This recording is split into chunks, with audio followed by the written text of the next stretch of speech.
নব নব রূপে এসো। ওঙ্কারনাথ অনুধ্যান কিঙ্কর বিঠ্ঠল রামানুজ মহারাজ। ত্রিনাদপি শুনিচেন। পর্ব ৩। আর একটি মিলন দৃশ্য। 12ই জ্যৈষ্ঠ 1382। শ্রী শ্রী আনন্দময়ী মার শুভ জন্মোৎসব তাঁর আগরপাড়া আশ্রমে।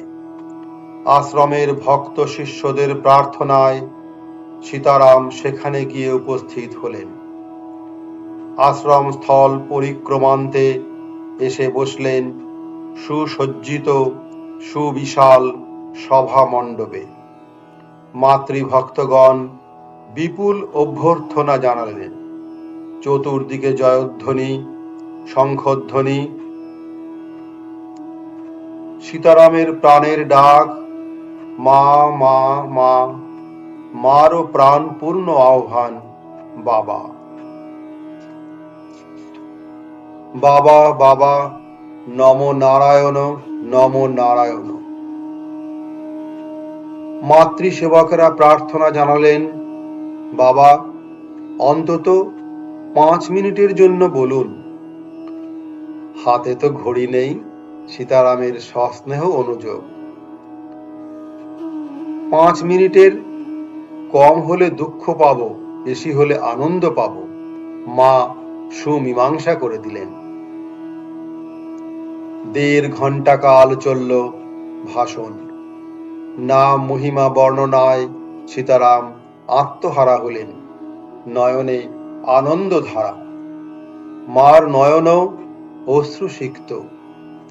ভাষণ সমাপ্তির পর মা সীতারামকে প্রসাদ গ্রহণের জন্য সাদর আমন্ত্রণ জানালেন।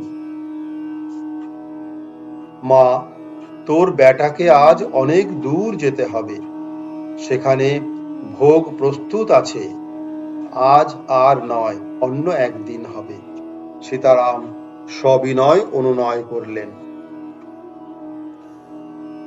তবে কালই।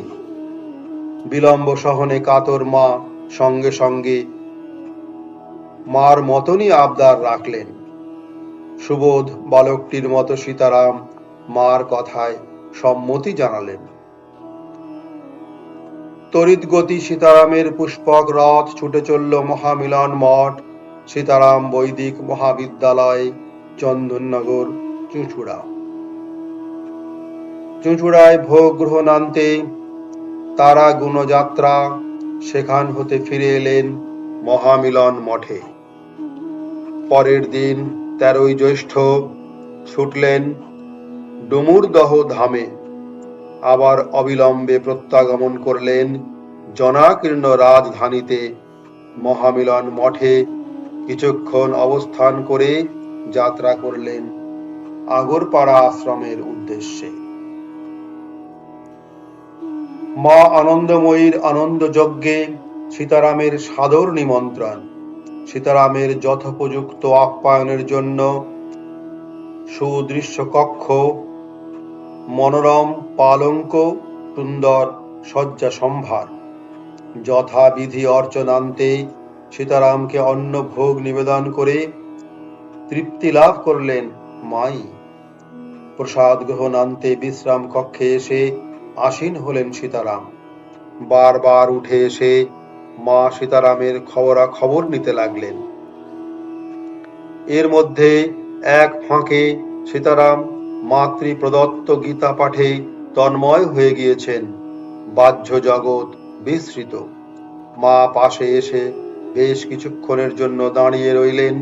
সীতারাম কিছুই টের পেলেন না। আরো কিছু সময় পরে মা এসে আবার দাঁড়ালেন। সীতারাম এবার তাকাতেই মার অভিমান ভরা অনুযোগ, বাবার কাছে এলাম, দাঁড়িয়ে থাকলাম, বাবা একবার তাকিয়েও দেখল না। মা, তোর দেওয়া গীতা পাঠে এমনি ডুবে গিয়েছিলাম, তাই কখন এসে দাঁড়িয়েছিলি খেয়াল করতে পারিনি। সীতারামের বিনম্র স্বীকারোক্তি। যার বই সেই পড়ছে, কে দেয় আর কে নেয়? তোমার জিনিস তুমিই নিয়েছ। নিয়ে পড়তে পড়তে শিব হয়ে গিয়েছিলে, মা শান্ত কণ্ঠে জানালেন। আনন্দময়ী মার জন্মতিথি উপলক্ষে সীতারাম সেবকগণ মহামিলন মঠে সীতারাম রচিত দাস্য মধুর নাটকের আয়োজন করেছেন। ব্যবস্থাপনায় শ্যাম সংঘ। আধুনিক নাট্যকলার প্রয়োগে ভাবময় অভিনয় নৈপুণ্যে শ্যাম সংঘ সীতারামের নাটকগুলি প্রচারে যুগান্তর এনেছে। বিদায়কালে অনুরোধ রাখলেন সীতারাম, মা, তুই মহামিলন মঠে অভিনয় দেখতে যাবি না? তোর জন্মতিথি উপলক্ষে ছেলেরা আনন্দ করে নাটক করছে, 5 মিনিটের জন্য অন্তত একটা দৃশ্য দেখে আসবি। বাবা, তোমার শ্রীমুখ থেকে যা বেরিয়েছে 5 মিনিটের জন্য যাব, এখানেও অনুষ্ঠান রয়েছে যে, অগত্যা মা সায় দিলেন। রাত্রি 10টা নাগাদ মা মহামিলন মঠে এলেন।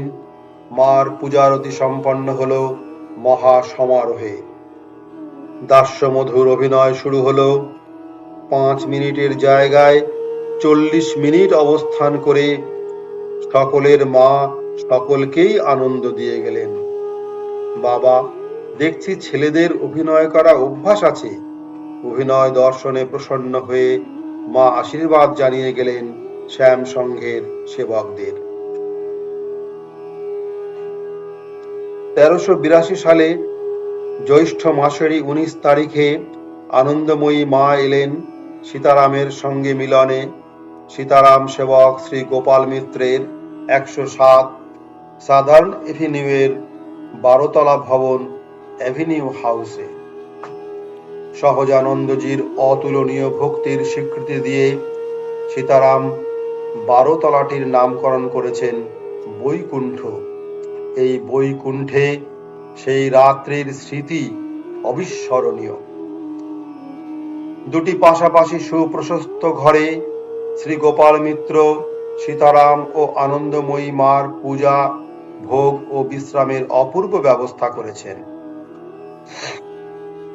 ফুলশয্যা, ধূপ, দীপ ও অগরুর দিব্য সৌরভে চতুর্দিক আমোদিত। মা পূর্বভাগেই এসেছিলেন। সীতারাম এসে পৌঁছলেন রাত্রি 10টায়। সীতারাম পৌঁছতেই মা এগিয়ে এসে সানুযোগ অভ্যর্থনা জানালেন, এই শরীরটাকে আগে নিয়ে এসে তুমি নিজে দেরি করলে। ভব ঘুরে সীতারাম তার সহজ ভঙ্গিতে মুখে হাত চাপা দিয়ে একই সঙ্গে হাসি ও লজ্জা ঢাকলেন। ক্ষণেকের মধ্যেই আবার লীলা চঞ্চল হলেন। মালার উপর মালা দিয়ে মাকে সাজিয়ে দিয়ে সীতারাম আনন্দের প্লাবন তুললেন। শতমাল্য ভূষিতা মা বিনীতা হলেন। মালাগুলি দেখিয়ে ভক্তদের উদ্দেশ্যে বললেন, এগুলি আমার বাবার আশীর্বাদ। মার ইঙ্গিত মাত্র মাতৃ সন্তানেরাও সীতারামকে অনুরূপ সাজে সাজালেন। বিপন্ন সীতারাম মার প্রতি বারংবার প্রণতি জানাতে লাগলেন। মার মুখে দুষ্টুমির হাসি আর সেই সুমিষ্ট ভাষণ, বাবা, বাবা, নম নারায়ণ, নম নারায়ণ। পূজনীয়তায়, দীনতায় কেউই বুঝি অপরকে হারাতে পারলেন না। সমবেত ভক্তদের অকুণ্ঠ জয়গুরু ও জয় মা রবে বৈকুণ্ঠ আন্দোলিত হল। যৎ সামান্য ফল ভোগ গ্রহণান্তে মা আনন্দময়ী তাঁর বিশ্রাম কক্ষে প্রবেশ করলেন। বিশ্রামে অনভ্যস্ত সীতারাম ভোর 4টে নাগাদ নবোদ্যমে কাশীধাম যাত্রা করলেন। 1388 সাল আশ্বিন মাস। সীতারামের সঙ্গে মিলন প্রত্যাশায় সেবা ঋষিকেশ আশ্রমে ছুটে এসেছেন হিমালয়ের এক সিদ্ধ সাধক খৈরা খান বাবা। এঁকে কেউ জানে ত্রম্বক বাবা, কেউ বা সদাশিব বাবা বলে। সুঠাম সুদর্শন সহাস্য এই মহাত্মাজিকে দেখলে বয়স 40-এর বেশি মনে হয় না, অথচ প্রবাদ এই যে 3 শতাধিক বর্ষের উপর তাঁর আসল বয়স কায়কল্প করে আছেন, তাই বোঝার উপায় নেই। সীতারামের সঙ্গে বাবাজির প্রথম সাক্ষাৎকার 1387 সালে ভবানীপুর বেলতলা রোডে সীতারামেরই করুণাশ্রয়ধন্য এক ভক্ত গৃহে শ্রী শিবেন নন্দীর বাসভবনে। সীতারাম এই সূত্রে বাবাজির কথা জেনেছিলেন। সেই থেকে বাবাজির সঙ্গে মিলনের জন্য তাঁর ছিল সবিশেষ আগ্রহ। সে সংবাদ পেয়ে ভক্তবর শ্রী নন্দী এই মিলনের আয়োজন করেন। ঋষিকেশ আশ্রমে দ্বিতীয় মিলনের ঘটকও তিনি। বলাই বাহুল্য, খৈরা খান বাবাজিও সীতারামের কথা জানতেন এবং তিনিও সাক্ষাৎকারের জন্য তীব্র ইচ্ছা তাঁর ভক্তদের কাছে প্রকাশ করেছিলেন। ঋষিকেশ আশ্রমে অবস্থানকালে সীতারাম একদিন সকালেই খবর পেলেন খৈরা খান বাবা তাঁর সঙ্গে মিলিত হওয়ার জন্য বহু দূর থেকে হরিদ্বার এসে পৌঁছেছেন। হরিদ্বারে পূজা অনুষ্ঠান আদি সম্পন্ন করে তিনি কিছু বেলায় ঋষিকেশ আশ্রমে এসে উপস্থিত হবেন। তাঁর আগমন সংবাদ পাওয়া মাত্র সীতারাম উন্মনা হলেন। অধীর হয়ে এক সেবককে ডেকে বললেন, হ্যাঁ রে, বাবাজি এসেছেন হরিদ্বারে। সীতারাম এগিয়ে গিয়ে বাবাকে নিয়ে এলে কেমন হয় বল দেখি। বাবা, তিনি তো এসেই পড়েছেন, দুপুরের মধ্যেই নিশ্চয় আশ্রমে পৌঁছবেন। আপনার আর এগিয়ে যাবার কি দরকার? সেবক সঙ্গত কারণেই নিবারণ করলেন। বাবাজি অত দূর থেকে এটাকে দেখতে আসছেন, আর সীতারাম একটু এগিয়ে গিয়ে তাকে নিয়ে আসতে পারবে না? বাধা প্রাপ্ত সীতারামের ইচ্ছা প্রবলতর হয়। বাবা, তিনি কোথায় আছেন আমরা কেউই ঠিক জানি না। আর এক সেবক চেষ্টা করেন নিবারণের অন্য উপায়। দূর বেটা, একজন হিমালয়ের মহাত্মা আজই নেমেছেন হরিদ্বারে। তোদের ধর্মশালা রয়েছে সেখানে, অন্য ভাইরাও আছে। খবর পাওয়া কি এমন কঠিন কাজ? তোমরা বাগড়া দিও না বাবা, সীতারাম যাবেই। বাবা, আপনি চলে গেলে বাবাজি ও তাঁর ভক্তদের এখানে অভ্যর্থনার ব্যবস্থা কে করবে? সব গোলমাল হয়ে যাবে বাবা। দূর সীতারাম, তোরা তো রইলি। আর অধিক বাক্য ব্যয় না করে সীতারাম গাড়িতে উঠে বসলেন। 2-4 জন ভক্ত পরিবেষ্টিত হয়ে। একটু খোঁজাখুঁজি করতেই বাবাজির সন্ধান পাওয়া গেল। উভয়ে পরমানন্দে মিলিত হলেন। সীতারাম যথারীতি ভক্তিপূর্ণ প্রণাম জানালেন বাবাজির চরণে। তারপর তাঁকে হরিদ্বারের গিরিবালা পান্থনিবাস দেখিয়ে একটু বেলায় সকলে ঋষিকেশ আশ্রমে এসে পৌঁছলেন। এর মধ্যে শ্রী গুরু নির্দেশে শ্রী নন্দী বাবাজির অভ্যর্থনার সব রকম আয়োজন করেই রেখেছিলেন। তাঁরই ব্যবস্থাপনায় সীতারাম ও বাবাজির মিলন উৎসব উপলক্ষে সমবেত ভক্তদের ভোগ প্রসাদের বিপুল আয়োজন চলছিল। বাবাজি আশ্রমে পদার্পণ করা মাত্র সীতারাম অত্যন্ত সমাদরে তাঁর চরণ প্রক্ষালন করালেন ভক্তদের মাধ্যমে। নিজে তাঁর পাদদাগ গ্রহণ করলেন, প্রণত হলেন ভক্তি ভরে। সীতারামের সঙ্গে সাক্ষাৎকারের জন্য ওই দিন তাঁর একান্ত অনুরাগী শিবানন্দ আশ্রমের সন্ন্যাসী শ্রেষ্ঠ চিদানন্দ মহারাজ, যিনি শঙ্করপন্থী সন্ন্যাসী হয়েও দীন বৈষ্ণব, ঋষিকেশ আশ্রমে এসে উপস্থিত হয়েছিলেন। সীতারামকে অনুসরণ করে তিনিও পাদদাগ গ্রহণ করলেন বাবাজির। বলা বাহুল্য, সীতারামের এই দীনতা তাঁর অনেক সেবকের কাছেই অসহনীয় বোধ হচ্ছিল। কিন্তু বুঝি নিজে অমানী হয়ে অপরকে মান দান করার শিক্ষাটা স্বীয় আচরণ দ্বারাই সীতারাম দৃঢ় গ্রথিত করতে চাইছিলেন সেবকদের হৃদয়ে, অথবা এই তাঁর সহজ সংস্কার। পাদ প্রক্ষালনের পর সমাসীন তাঁকে আবার যথাবিধি আরতি করার নির্দেশ দিলেন। নিজে করজোড়ে দণ্ডায়মান থাকলেন। বাবাজিকে মাল্য ভূষিত করা হলো। আরতি সুসম্পন্ন হলো। কিছু পর সীতারাম তাকে নিয়ে গঙ্গা মন্দির ও শ্রী মন্দির দর্শন করলেন। গঙ্গা মন্দিরে বাবাজি সামান্য মিষ্টান্ন গ্রহণ করলেন। শ্রী মন্দিরে সীতারামের অনুরোধে 2-3টি বাক্য সকলের উদ্দেশ্যে উপদেশ করলেন, যার মূল কথা ঈশ্বরে অনুরাগী মানুষের মুক্তি লাভের উপায়, আর শ্রী ভগবানের নামই প্রধান অবলম্বন। আশ্রম পরিদর্শনান্তে সীতারামের প্রতি শান্ত সুন্দর দৃষ্টি দ্বারা নীরব প্রেম জানিয়ে বাবাজি গাড়িতে গিয়ে উঠলেন।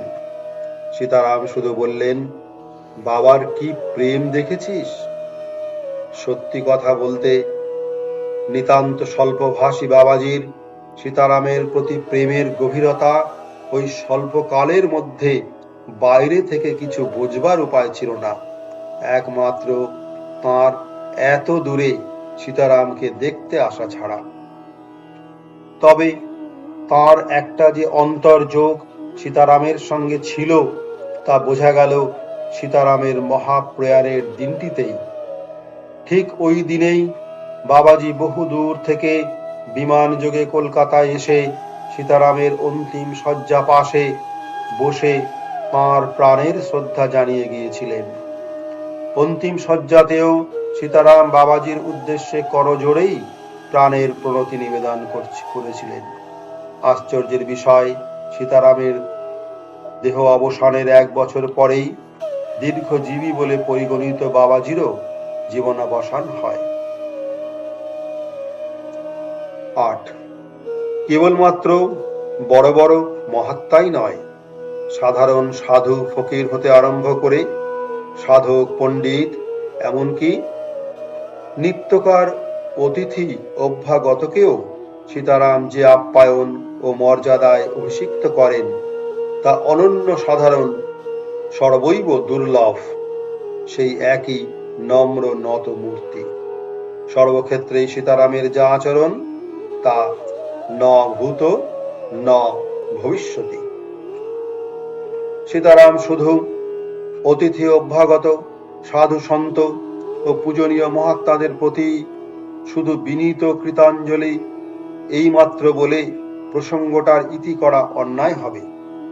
তিনি তাঁর শিষ্য সেবকদের প্রতিও অনেক সময় এমন আচরণ করেন যা তাঁর ইষ্ট দেবতারই প্রাপ্য। কে না দেখেছেন সকলকে আগে প্রসাদ পেতে বসিয়ে তা সহস্র সহস্র ব্যক্তির সমাগম হলেই বা কি, সাধারণ দিনেই বা কি, তবে সীতারাম নিজে সেবায় যান। তারপর পক্ষীর আহার দ্রুত সমাপ্ত করে জনে জনে জিজ্ঞাসা করে বেড়ান, পেটটা ভরেছ তো বাবা? আর কি চাই বাবা? কেউ যদি কোনো কারণে ব্যথা পায় তাকে শান্ত না করে তিনি শান্তি পান না। সকলেই ইষ্টমূর্তি, এই বোধ যে তাঁর সদা জাগ্রত। একবার কোনো মহাতীর্থে সসঙ্গী প্রথম গিয়েছেন। বিরাট অভ্যর্থনার সঙ্গে মন্দির পক্ষ সীতারামকে বিগ্রহের সামনে নিয়ে গেলেন। স্থান সংকোচের জন্য সঙ্গীদের সকলে প্রবেশ করতে পারলেন না। বাইরে থেকেই আরতি দর্শন করতে লাগলেন। এর মধ্যে একজন কোনো কারণবশত বিশ্রাম স্থলে চলে এলেন। সর্বত দৃষ্টি সীতারামের তা নজর এড়াল না।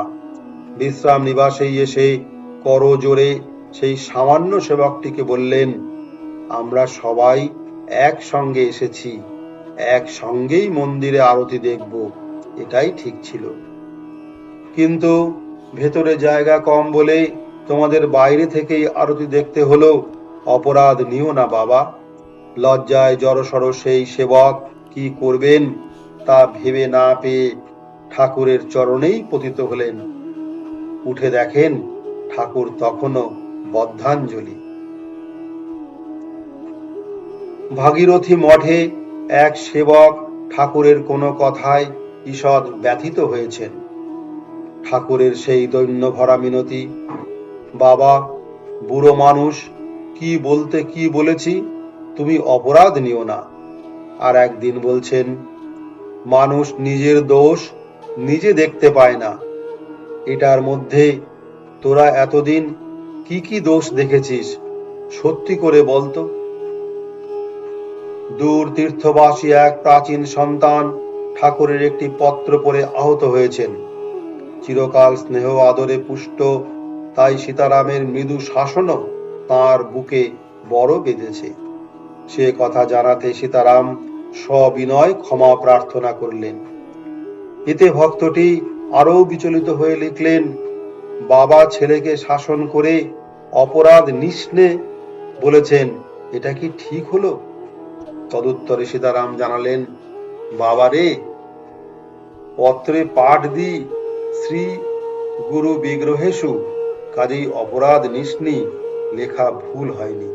তোর বড় লেগেছে তাই ঠাকুর ও কথা লিখিয়েছেন। সীতারাম নিতান্ত দুরাচার পাপাচারীদের ইষ্টবোধেই দেখেন। একবার এক শিষ্যের দৈনিক নৈতিক অধঃপতনের সংবাদে অনেকেই নিন্দা মুখর হলো।